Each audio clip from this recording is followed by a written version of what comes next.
Ron Rack. No, it's that Ron No, Rack guy. and Mr. Rack, I'm going to step away just for a moment, and it's not that I don't want to hear what you have to say, but I need to go get a tissue, and I'll be right back. But I can still hear you. All right, no worries. Good morning. Ron Rack, 10580 Southeast 131st Place. And I love saying it, Ocklawaha, because nobody else in the world can say it. You know what I'm saying?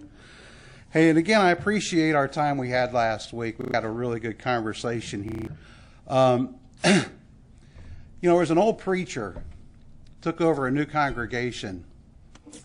Every Sunday, he preached the same exact sermon, Sunday after Sunday after Sunday, verbatim, word for word, same sermon. People were getting a little bit concerned, you know, they're like, well, he's an old guy, maybe he's, you know, getting a little dementia here or something. So they asked the deacons, they were like, hey, can you talk to the pastor here and see what's going on? So the deacons talked to the preacher, and they're like, hey, you know, is everything okay? Oh yeah, everything's great. You know, are you feeling all right? Hey, I'm feeling wonderful. Well, you know, we're a little concerned because you keep preaching the same sermon week after week. And he said, yeah, and as soon as you all get it, I'll go to the next topic. And, you know, I told that to a friend of mine who knows what I'm doing here. And I know it seems like to people that I'm beating a dead horse. And I get kind of concerned because it's like, well, do you guys not really get this? Do you get it and you don't care? Or do you get it and you feel like there's nothing you can do? I don't know. And maybe I need to make appointments with you guys and really sit down and have one-on-ones. And I did that once, and maybe I need to do that again with you guys to really try to figure this out. Because one thing about last week's conversation, and Mr. Zeg, you brought it up about Article 10 of the Florida Constitution, and we all agreed that the United States Constitution is the supreme law of the land. So I'm going to try to read this off my phone because I didn't have time to print it.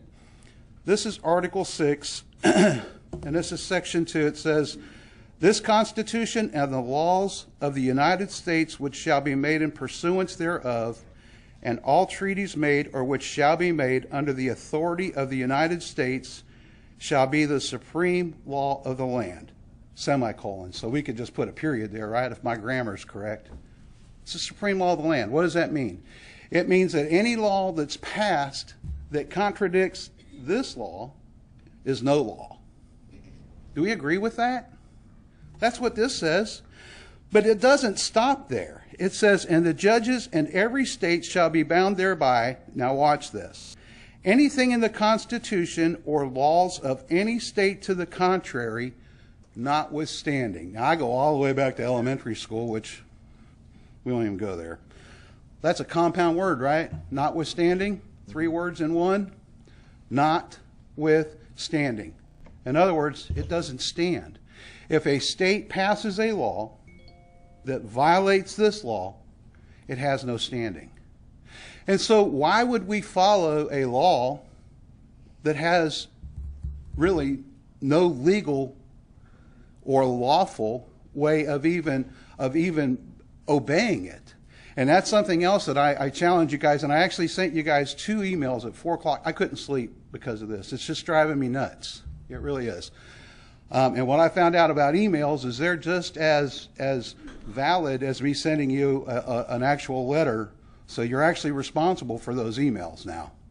I sent them about 4 o'clock this morning. 404 on one of them and 407 on the other. You're already, and in those letters, and I'm actually going to get one to Mr. Albright when I get his email address, is a tax challenge letter. There is a tax challenge letter. I've listed all of the case law in there. I've done your homework for you. And, you know, I mean, I don't know. And why am I on this? Because it's stealing. I make this so simple when you take something that doesn't belong to you, what it is. You know, here's the thing, and I know I've read this before, but let me read it again. Article 1, Section 8, Clause 4. No capitation or other direct tax shall be laid unless in proportion to the census or enumeration herein before directed to be taken. Now, people go, well, what about the 16th Amendment? Well, let's go to the 16th Amendment. It says the Congress shall have power to lay and collect taxes on incomes from whatever source derived without apportionment among the several states and without regard to any census or enumeration. What changed from Article 1, Section 8 to here is how they collect the taxes. Not the fact that what changed is, and if you go to, and I know my time's up, give me just one more second. If you go to constitutionus.com, you'll see that it's highlighted the part that's changed. It's not the first part about direct taxes. It's the second part about how they collect it from the states. And with that, I'll bid you guys good day. Be safe this week, right? Because we all know what's going on up in New York, New Jersey. So be careful. Thank you, Mr. Rack. Beverly LaCrosse?